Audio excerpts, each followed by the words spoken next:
Subscribe करें गुरुजी world और bell icon को प्रेस करें सबसे पहले सिलेक्शन के लिए। जय हिंद, वंदे मातरम। स्वागत है आप सभी का गुरुजी वर्ल्ड एग्जाम स्टडी प्लेटफॉर्म में। राष्ट्र हित में शिक्षा, this is Dheeraj Dwivedi from Guruji world. आज की इस वीडियो में हम हिंदी के टॉप लेवल के क्वेश्चंस, हिंदी बाहुबली यानी रात्रि 8 बजे 50 क्वेश्चंस का मॉक टेस्ट लगाने वाले हैं, और वो भी दोस्तों ऑल चैप्टर। शुरू से उठाएंगे अंत तक, हिंदी को धुआं धुआं करेंगे। 50 में 28 क्वेश्चन का मिनिमम स्कोर मुझे चाहिए तो चाहिए। आइए, पहला क्वेश्चन आपके स्क्रीन पर है कि हिंदी दिवस भारत में प्रत्येक वर्ष किस दिन मनाया जाता है। आपको यहां से दो क्वेश्चन याद रखने हैं कि जब भी भारत की बात करता है, क्या याद रखिएगा, भारत की जब भी बात करता है तो 14 सितंबर, क्या 14 सितंबर को, 14 सितंबर 1949, ये तिथि एक ऐसी तिथि है जिसमें संविधान ने भारत में हिंदी को राजभाषा के रूप में माना। तो 14 सितंबर से जो है हम हिंदी को मनाने लगे, क्योंकि वजह थी 1949 में संविधान में इसको अधिनियमित किया गया। दूसरा यहां पर आता है कि वर्ल्ड यानी विश्व हिंदी दिवस की बात अगर करी जाए, विश्व में हिंदी दिवस को कब मनाते हैं, तो 10 जनवरी को मनाते हैं। इस चीज को भी आपको याद रखना है। तो 10 जनवरी को वर्ल्ड में मनाते हैं, और भारत की बात करें तो भारत में 14 सितंबर को मनाते हैं। रीजन क्या है, 14 सितंबर 1949 को हिंदी को राजभाषा घोषित किया गया था। आइए क्वेश्चन नंबर 2 की बात करेंगे। दोस्तों कहता है चंद्रोदय शब्द में अगर गुण संधि है, चंद्रोदय शब्द गुण संधि का उदाहरण है, तो महोषध किस शब्द का उदाहरण होगा। अगर देखें दोस्तों, चंद्रोदय, हमेशा एक ट्रिक का इस्तेमाल करिएगा। दुनिया की नंबर 1 ट्रिक, बीच वाले अक्षर को देखो। दुनिया में ये ना देखो कि कौन सा शब्द पूछा गया, एग्जाम में ये थोड़ी ना आएगा कि मैं एग्जैक्ट ये वाला शब्द करा रहा हूं तो यही वाला आ जाएगा, नहीं ना।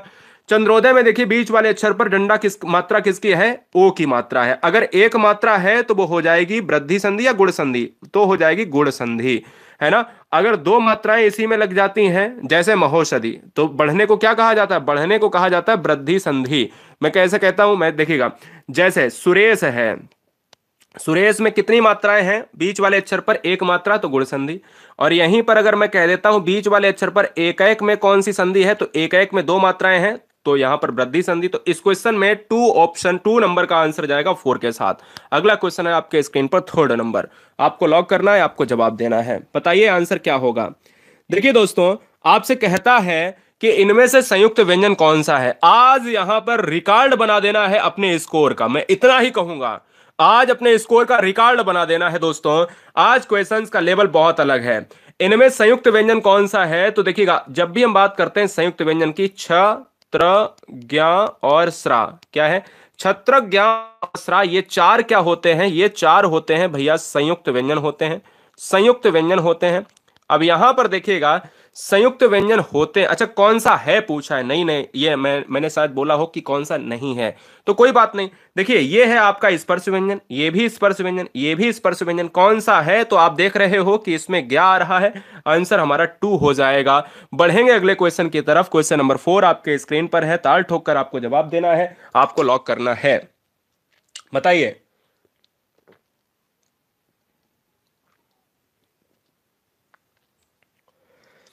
देखिएगा, झारखंडी कलाधर के नाम से किसे जाना जाता है। ये क्वेश्चन आसान नहीं है दोस्तों, ये क्वेश्चन आपको करने के बाद आसान एग्जाम में जरूर कर देगा।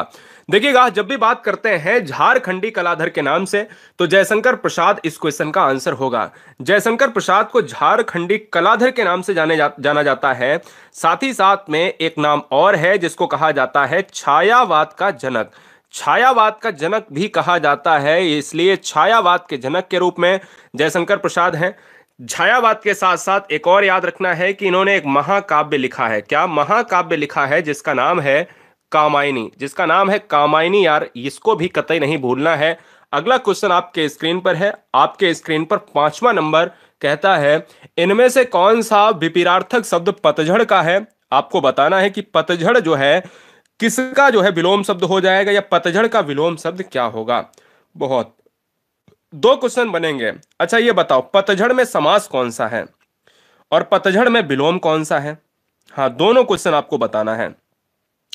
देखिएगा, पतझड़ में अगर क्वेश्चन में ये पूछा जाए पतझड़ का अर्थ है, यानी पतझड़ का अर्थ का विलोम बताना है, तो अगर हमसे कह रहा है विलोम, तो यहां पर आप जानते हो इसका उल्टा होता है, विलोम हो जाएगा वसंत हो जाएगा। ठीक है, इसके साथ ही साथ समास की बात करें तो समास हमारा कौन सा हो जाएगा? समास इसमें हमारा हो जाएगा बहुब्री समास। रीजन क्या है दोस्तों? रीजन सिर्फ इतना है, पिछली बार एग्जाम में पतझड़ का समास पूछा गया था।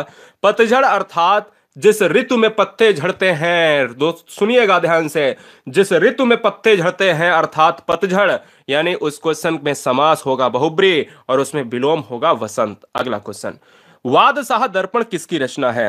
ये क्वेश्चन थोड़े से मैं बीच में दो चार क्वेश्चन लेता हूं, जिससे एग्जाम में कोई क्वेश्चन अगर साहित्य का आ जाए तो बादशाह दर्पण की बात अगर करें तो भारतेंदु हरिश्चंद्र की रचना है।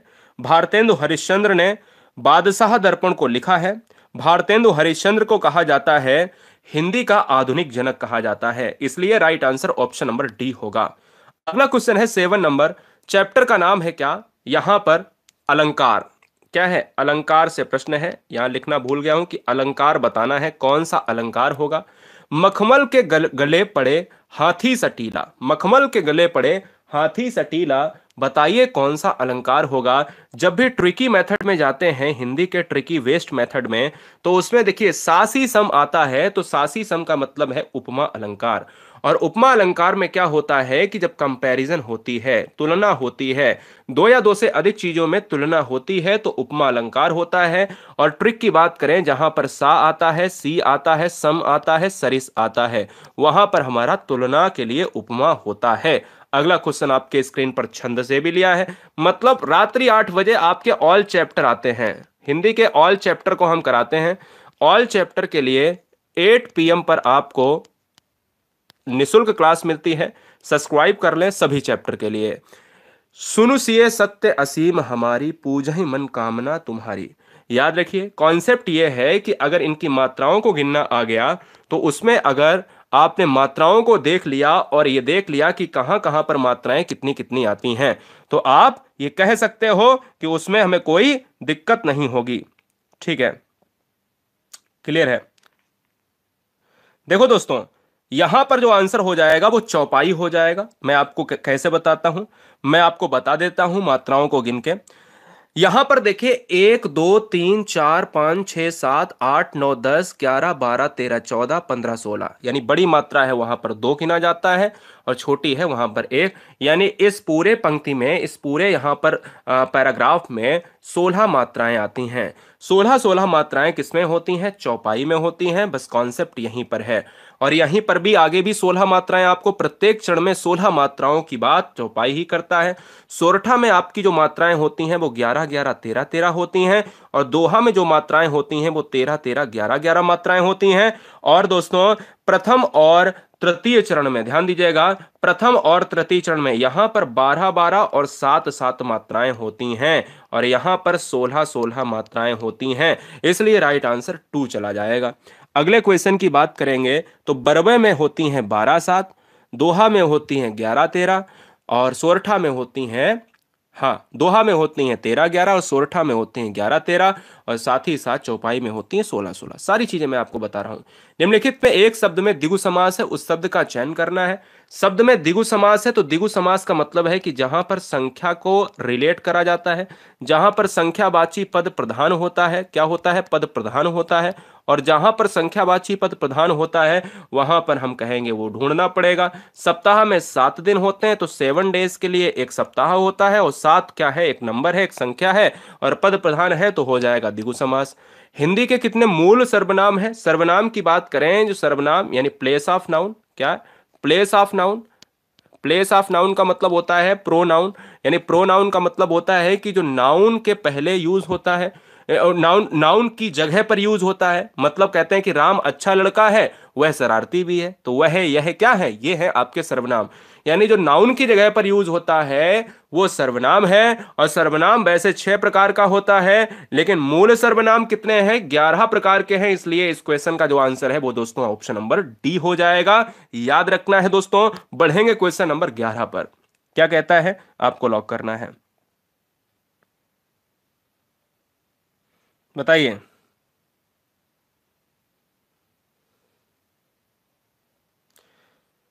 देखिए दोस्तों, आपसे कहता है, क्या कहता है? आपसे ये कहता है, यहां पर कहता है कि हिंदी का जातीय कवि किसे कहा जाता है? हिंदी की बात करें दोस्तों, कहीं ना कहीं बहुत सारे ऐसे जो है कवि हुए हैं जिनका उपनाम है, और जिसमें तुलसीदास जो है ना, तुलसीदास को जातीय कवि का नाम दिया गया है। तुलसीदास की बात करें तो तुलसीदास ने अनेक ग्रंथ लिखे हैं। रामचरितमानस इनका प्रमुख जो है ग्रंथ है। रामचरितमानस को इन्होंने किसमें लिखा है? इन्होंने अवधी भाषा में लिखा है। इन्हें आदि काव्य रामायण के रचयिता महर्षि वाल्मीकि का अवतार भी माना जाता है, यानी महर्षि वाल्मीकि का जो है अवतार भी इसको माना जाता है। वाल्मीकि का अवतार कौन है अगर एग्जाम में पूछा जाए तो यही है दोस्तों। वाल्मीकि ने क्या लिखा था? रामायण को रचित किया था, और रामायण को रचित करने वाले वाल्मीकि का अवतार तुलसीदास हैं। इसलिए इस क्वेश्चन का आंसर जातीय कवि के साथ तुलसीदास हो जाएगा। अगला क्वेश्चन है 12 नंबर। हाँ, और जो रामचरित का जो मानस का जो कथानक है दोस्तों, वो रामायण का सार ही है। अगला क्वेश्चन आपके स्क्रीन पर ये रहा। अजान शब्द का तत्सम क्या होगा? मेरे लाल, अजान शब्द का तत्सम क्या होगा? देखिए, जब अजान की बात करते हैं तो अजान एक कैसा शब्द है? बताइए, अजान एक कैसा शब्द है? अजान एक तद्भव शब्द है, और अजान एक तद्भव शब्द है तो इसको अज्ञान के रूप में हमने देखा। हमने अज्ञान के रूप में देखा, मतलब ये तत्सम शब्द हो जाएगा, ये तद्भव हो जाएगा, ये शुद्ध संस्कृत का शब्द है। अगला क्वेश्चन है 13 नंबर, कहता है रामू ने यात्री को पानी पिलाया, वाक्य में कौन सा कारक है? रामू ने यात्री को पानी पिलाया, मैं कहता हूं रामू ने यात्री को पानी पिलाया। रामू ने, अब देखो यहां पर ने भी आ रहा है और को भी आ रहा है। कॉन्सेप्ट ये है कि आप बाद वाले को देखेंगे तो 90% सही हो जाएगा। क्यों? क्योंकि रीजन ये है कि यहां पर बाद में आ रहा है को, और कहते हैं ना कि कर्ता ने, तो कर्ता ने वाला तो कट गया, मुझे बाद से मतलब है, तो कर्म को, यानी कर्म को का मतलब है कि ऑप्शन नंबर 3 हो जाएगा। एक चीज हमेशा याद रखिएगा, जहां पर कर्म की प्रधानता होगी वहां कर्म कारक होगा, जहां कर्ता की प्रधानता होगी वहां कर्ता कारक होगा। यहां पर कर्म की प्रधानता है इसलिए कर्म कारक होगा। और याद रखिएगा दोस्तों, कारक की बात जब भी होती है तो कारक के 8 प्रकार होते हैं, जिसमें आप सभी जानते हो। अगले क्वेश्चन की बात करेंगे। क्वेश्चन नंबर एक और कारक से लेता हूं, चलिए बताइए। कहता है कि राहुल अपने कक्षा में सबसे तेज है, में कौन सा कारक है? हमने कहा देखिए, इसमें कक्षा में सबसे तेज है।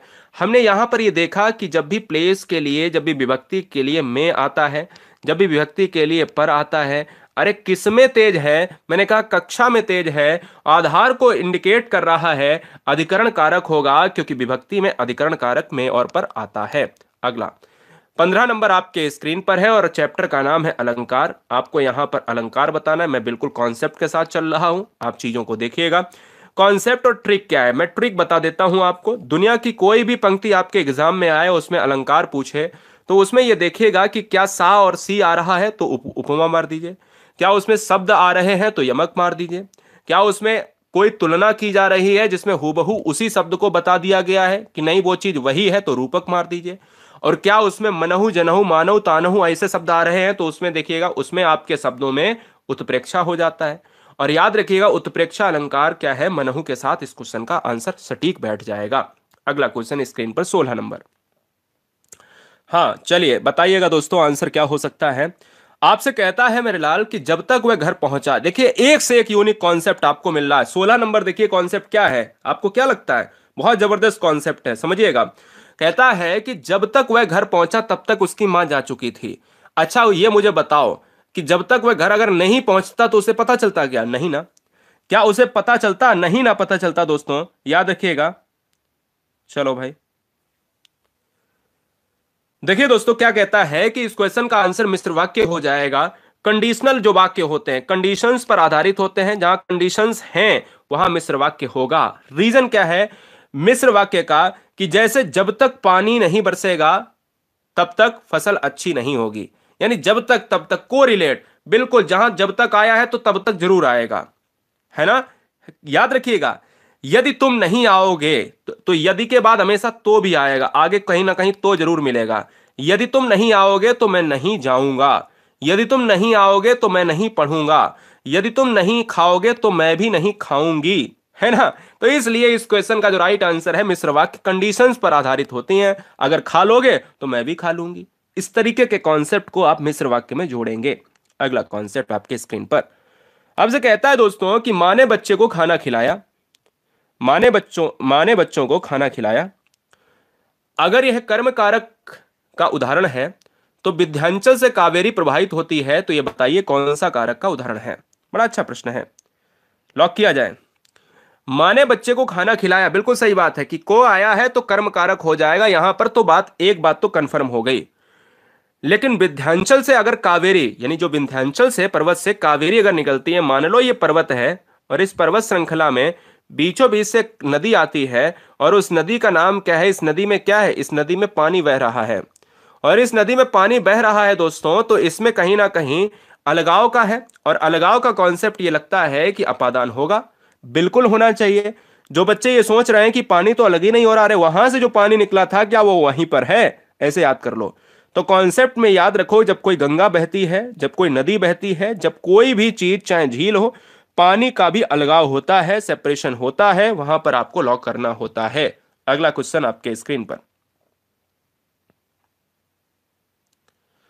अगला क्वेश्चन आपके स्क्रीन पर है, आपसे कहता है दोस्तों कि मुक्का मुक्की में कौन सा समास है। बोलो कौन खाएगा मुक्का मुक्की, धक्का मुक्की। अब देखो, जब भी कॉन्सेप्ट में अगर पूछ लिया जाए कि धक्का और मुक्की में कौन सा समास है, तो क्या दिक्कत है, क्या दिक्कत है? नहीं। धक्का मुक्की में भी आपका द्वंद्व समास है और मुक्का और मुक्की में भी द्वंद्व समास है, इसलिए इस क्वेश्चन का जो राइट आंसर है वो ऑप्शन नंबर जाएगा ए के साथ। अब देखिए, यहां पर मुक्का और मुक्की है, इसलिए यहां पर यह ना लगाएं कि रातों और रात। धक्का मुक्की में भी है और मुक्का और मुक्की में भी है। राइट आंसर हमारा ए ही जाएगा, क्योंकि समास द्वंद्व होगा, दोनों पद प्रधान है, इसमें दिमाग ज्यादा ना लगाओ, और ज्यादा दिमाग पे क्वेश्चन गलत होता है। धक्का दोगे और मुक्का मारोगे तो वो धक्का मुक्की। एक मुक्का यानी बड़ा सा एक जिसका झापड़ है उसको मुक्का कह दो, छोटा वाला जो है उसको मुक्की कह दो, है ना, तो चलेगा दोस्तों। अगला क्वेश्चन आपके स्क्रीन पर है। कॉन्सेप्ट कहता है कि ऐसा युग्म सही नहीं है, ऐसा आपको बताना है कि कौन सा कॉन्सेप्ट सही नहीं है। अब देखिएगा दोस्तों, उगलना को यहां पर उदलन कहा जाता है, उघाड़ना को उद्घाटन कहा जाता है। हाँ, 2.5 किलो वाला, सही कह रहे हैं, 2.5 किलो वाला हाथ, है ना।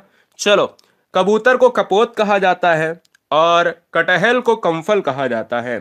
यह कौन सा ऑप्शन सही नहीं है? तत्सम और तद्भव का यहां पर पेयर है, आपको बताना है। ब्रिलियंट बच्चे हैं आप, मुझे लगता है कि इस क्वेश्चन का आंसर सही हो जाएगा, बिल्कुल सही हो जाएगा, कतई गलत नहीं होगा। देखिए, अगर गलत हो गया तो कोई दिक्कत नहीं। कटहल को कमफल नहीं कहा जाता है, इससे बढ़िया कंबल लिखते थे।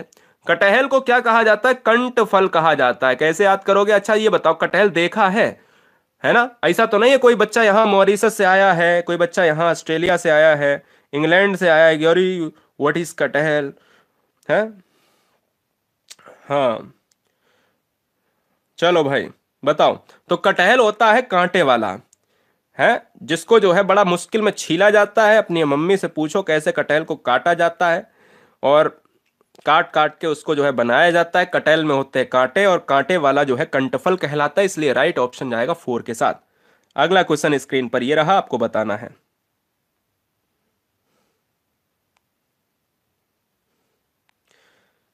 हाँ, यूपी टेट सुपर टेट पर अगला डंका होगा, बस बने रहिए हमारे साथ, पूरा होगा और डंके के साथ चोट होगी। सच्चिदानंद शब्द व्यंजन संधि का उदाहरण है, तो निषेध किस संधि का उदाहरण होगा, आपको बताना है। सच्चिदानंद शब्द व्यंजन संधि का उदाहरण है तो निश्चय निश्चय। देखिए, सच्चिदानंद सत धन क्या होगा? सत धन। अब हम देखिएगा, जब भी हम कह देंगे सच्चिदानंद के लिए, इसमें 3 भी आप क्या कर सकते हो? संधि विच्छेद के पार्ट पार्ट अलग कर सकते हो। इसके लिए ये व्यंजन संधि बिल्कुल क्लियर है, जहां पर हलंत आएगा। और निस्तेज को अगर आप करोगे तो ये आ जाएगा निहिधन तेज, और जहां पर निहिधन तेज हो गया तुरंत विसर्ग देखा, और विसर्ग के साथ हमारा ऑप्शन नंबर किसके साथ? 4 के साथ चला जाएगा। अगला क्वेश्चन है आपके स्क्रीन पर 21, आपके स्क्रीन पर आपको लॉक करना है। 21 कहता है कि निम्नलिखित में कौन वर्ण अंतस्थ नहीं है? कौन सा ऐसा वर्ण है जो अंतस्थ नहीं है मेरे लाल? आपको बताना है। अंतस्थ वर्ण क्या होता है? अंतस्थ वर्ण वो है जो कहीं ना कहीं क्या है? 4 वर्णों में समाहित है। हां, 4 वर्णों में समाहित है, ठीक है। देखो, अंतस्थ क्या होता है, बहुत से बच्चे ये भी पूछते हैं। तो अंतस्थ वो होता है, सुनिएगा, बहुत सारे बच्चों का यहां पर क्वेश्चन है। स्वर और व्यंजन आप जानते हो, इतना तो पता ही होगा। स्वर और व्यंजन, स्वर और व्यंजन के बीच वाले शब्दों को अंतस्थ व्यंजन कहा जाता है। इनकी संख्या होती है 4, यारा, ला और वा। हा नहीं होता है, आंसर 2 होगा। यही पूछा है, कौन सा नहीं है। आंसर हमारा ऑप्शन नंबर बी हो जाएगा। ये दोस्तों ऊष्म व्यंजन हैं। अगला क्वेश्चन 22, कौन सा अर्ध विराम चिन्ह है? अर्ध विराम की बात अगर करें तो अर्ध विराम होता है और अल्प विराम होता है। दो क्वेश्चन में बच्चे यहां पर बहुत कंफ्यूज होते हैं। तो एक अर्ध विराम और एक अल्प विराम, अर्ध विराम ऐसा और अल्प विराम ऐसा, क्या आप ये जानते हो? ठीक है, हाँ, अल्प विराम कैसा होता है? अल्प विराम ऐसा, अर्ध विराम ऐसा। अर्ध विराम पूछा है तो ऑप्शन नंबर हमारा 2 चला जाएगा। बोलो कॉन्सेप्ट क्लियर है? बढ़ेंगे क्वेश्चन नंबर 23 पर। दा धा अगर दंते हैं, ये शायद मैंने कल कराया था, कोई बात नहीं, ये मैंने कल कराया था लेकिन आज रिपीट हो गया है।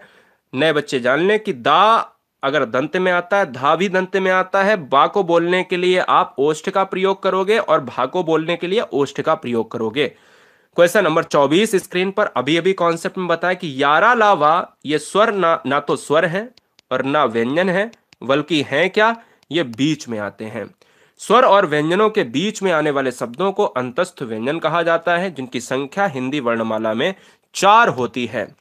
क्वेश्चन नंबर 25 आपके स्क्रीन पर है। ताल ठोक कर एकदम से कॉन्सेप्ट को क्लियर करके मारना है। कहता है हिंदी में भक्ति के सर्वप्रथम प्रवर्तक कौन माने जाते हैं?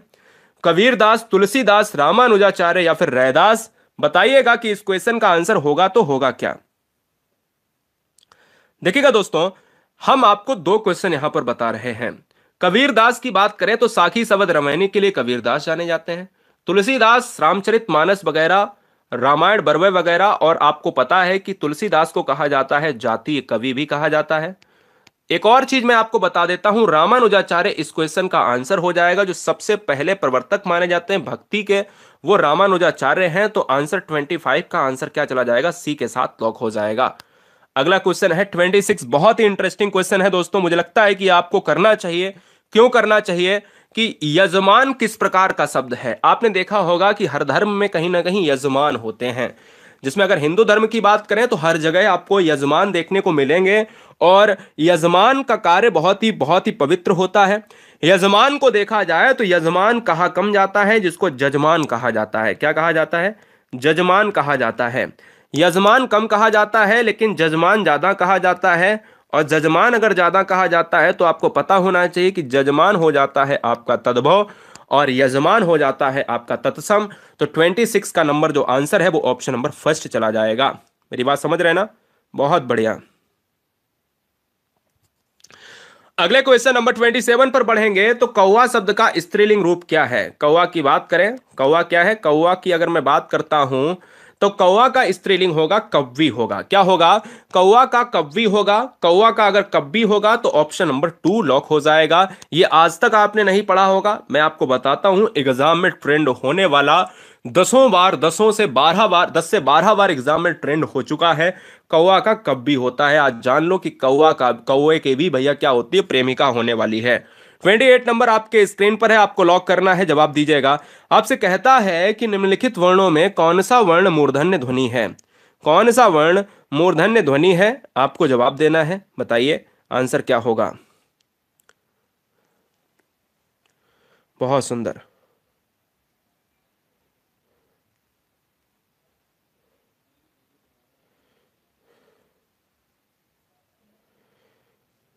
देखिए क्वेश्चन क्या कह रहा है, निम्नलिखित वर्णों में मूर्धन्य ध्वनियों की बात करें तो ये आपको पता है कॉन्सेप्ट में कि ओष्ठ ध्वनियां आपकी पासे होती हैं।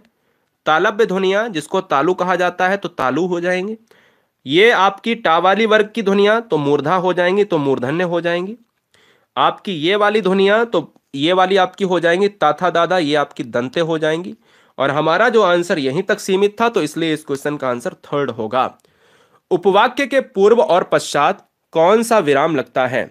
आपको कमेंट करना है, आपको जवाब देना है और यह भी बताना है कि विराम चिन्हों के जनक किसे कहा जाता है। हिंदी में विराम चिन्ह किस भाषा से आए हैं यह भी बताना है। और विराम चिन्हों की बात करें तो यहां पर आपको यह भी बताना है कि उनकी संख्या कितनी है। आपको यह पता होना चाहिए कि अल्प विराम उपवाक्य के पूर्व आते हैं और पश्चात में आते हैं। अल्प विराम का मतलब है कि केवल ये वाला। और विराम की मैं बात करता हूं तो विराम के जनक, यानी विराम जो चिन्ह होते हैं ये होते हैं 20 होते हैं, और विराम चिन्हों के जो जनक होते हैं ये होते हैं कामता प्रसाद होते हैं। विराम चिन्हों को किस भाषा से लिया गया, यानी ये किस भाषा से आए हैं, तो विराम चिन्ह को अंग्रेजी भाषा से लिया गया है। ये याद रखिएगा, ये बड़ा यूनिक है, आप नहीं समझ सकते हो, नहीं तो बहुत से बच्चे संस्कृत मार दें। गलती मत करना। विराम चिन्ह जो हिंदी में आज तुम पढ़ते हो ना, पूर्ण विराम, अल्प विराम, अर्ध विराम या अपूर्ण विराम, लाघव चिन्ह, ये टोटल 20 होते हैं। कामता प्रसाद ने दिया है इसे, और ये अंग्रेजी भाषा से लिए गए हैं। एक और आता है कि कौन सा विराम चिन्ह अंग्रेजी भाषा से नहीं लिया गया है। अंग्रेजी भाषा से नहीं लिया गया है तो वो लिया गया है, नहीं लिया गया है, वो लिया गया है पूर्ण विराम। पूर्ण विराम नहीं लिया गया है। विधायक शब्द अयादि संधि का उदाहरण है, तो भवन किस संधि का उदाहरण होगा, बताइए।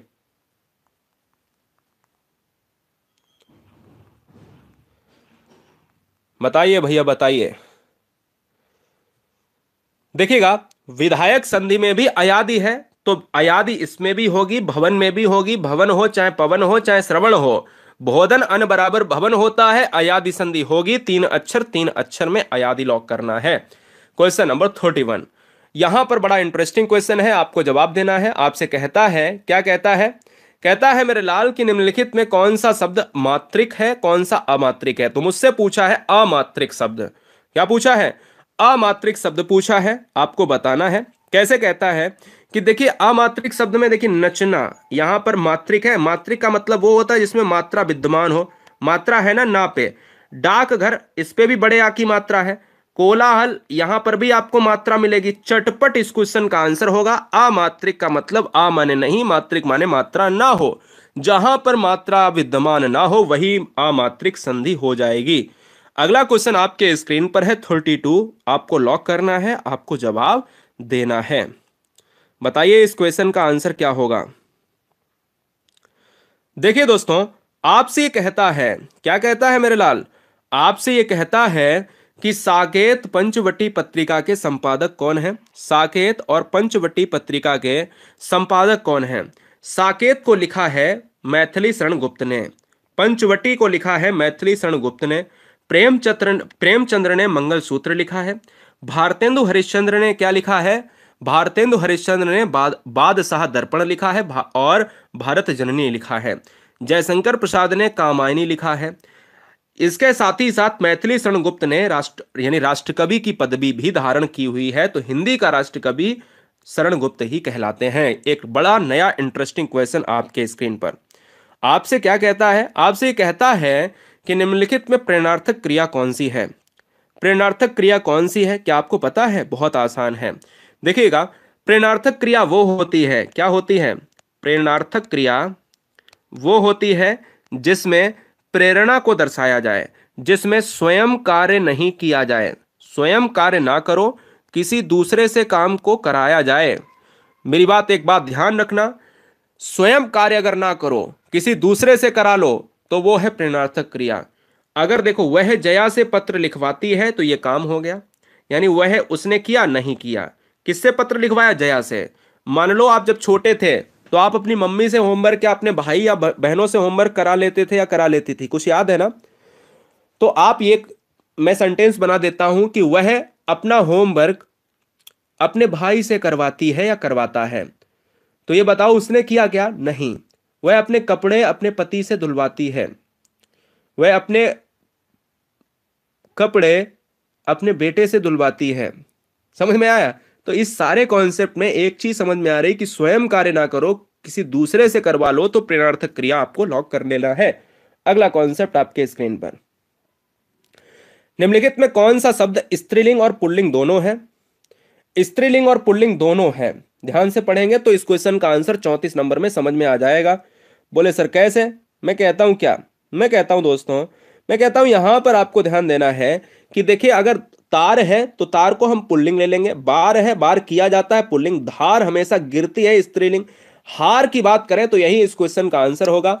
एक तो दोस्तों आप कहोगे हार जीत वाली, एक हार जीत वाली तो वो स्त्रीलिंग, और एक आपका जो हार है दोस्तों वो माला वाला। क्या है? हार जो है माला वाला, तो ये हार पहनाया जाता है, तो यहां पर ये पुल्लिंग हो जाएगा। तो हार माला वाला है वो पुल्लिंग है, हार जीत वाली है वो स्त्रीलिंग है, इसलिए वो शब्द ही पूछा है, वो शब्द हमारा क्या होगा? वो हार हो जाएगा। इस क्वेश्चन का जो राइट आंसर है वो ऑप्शन नंबर फर्स्ट जाएगा। मैं सदा साइकिल के द्वारा यात्रा करता हूं। इस क्वेश्चन में 80% बच्चे अगर क्वेश्चन को सही से ना पढ़ा तो फेल हो जाने वाले हैं, और 20% बच्चे इस क्वेश्चन को अगर सही से पढ़ा तो आसानी से पास हो जाने वाले हैं। आप किस क्राइटेरिया में हो आपको यह बताना पड़ेगा, बताइए।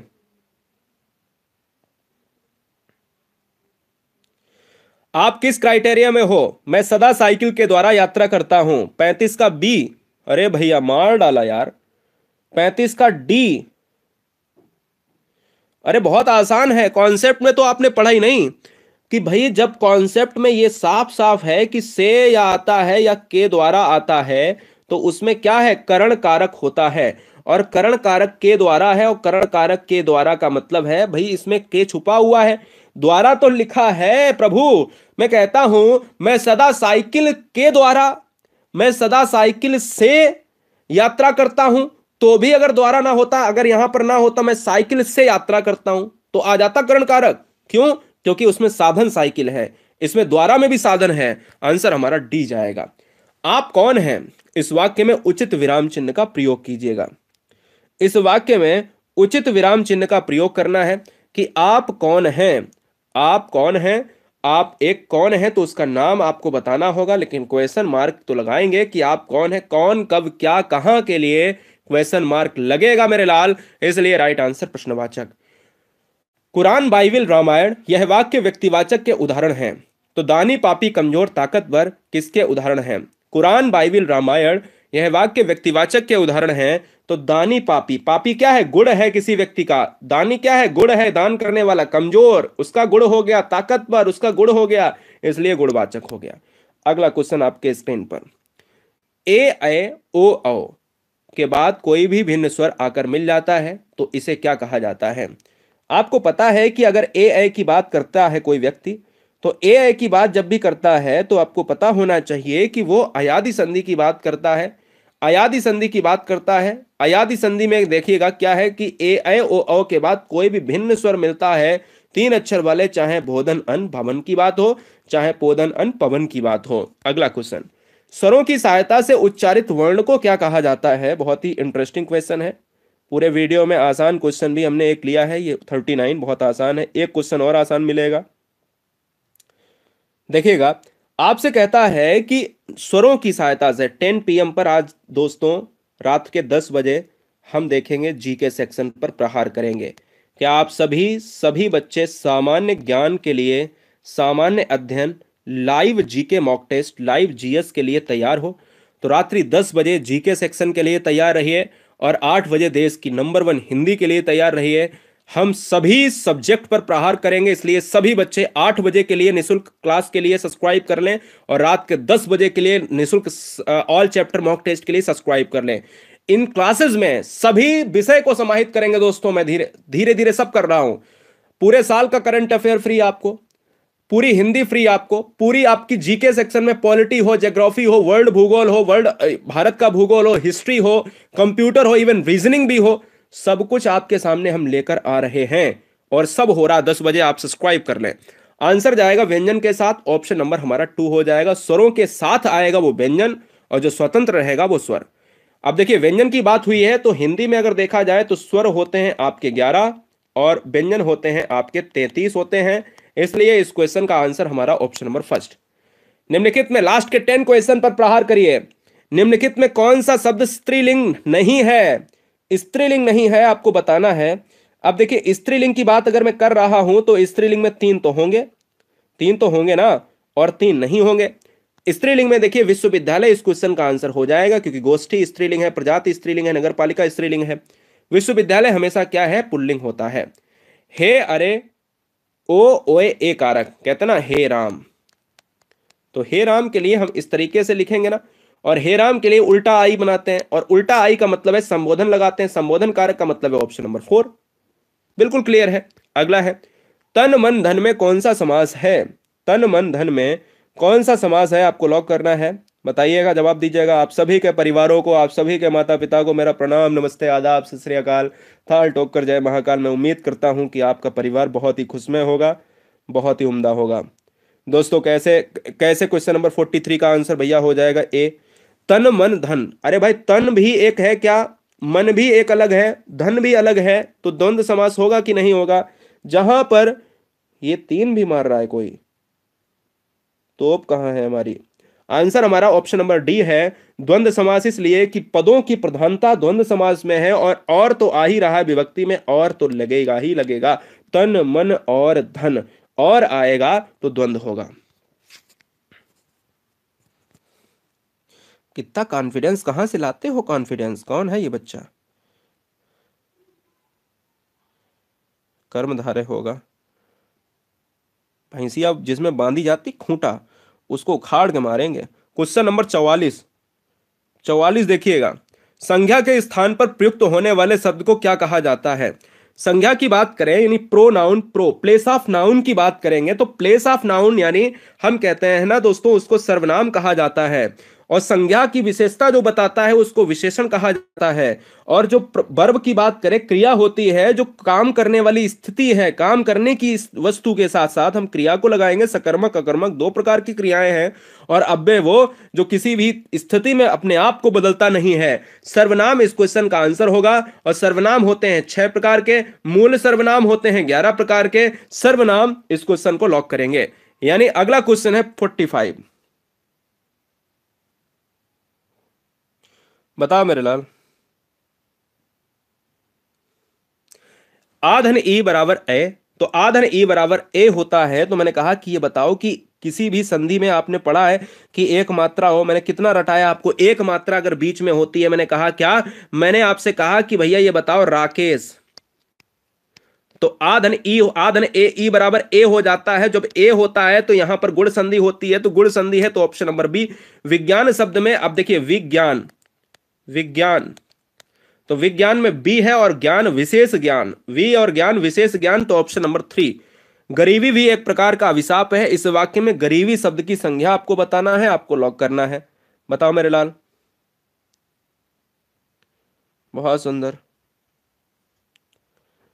हाँ बिल्कुल। समय है 8 बजे। देश की नंबर 1 हिंदी के लिए फ्री मॉक टेस्ट के लिए सब्सक्राइब करें, और रात्रि 10 बजे के लिए फ्री मॉक टेस्ट के लिए सब्सक्राइब करें। क्वेश्चन नंबर 47 का आंसर भाववाचक, क्योंकि गरीबी को महसूस कर सकते हो, देख नहीं सकते दोस्तों, क्योंकि गरीबी, देखिए गरीब व्यक्ति और गरीबी, ईमानदार व्यक्ति और ईमान, ये कहीं ना कहीं आपको समझने चाहिए। दर्शन शब्द का तद्भव क्या होगा?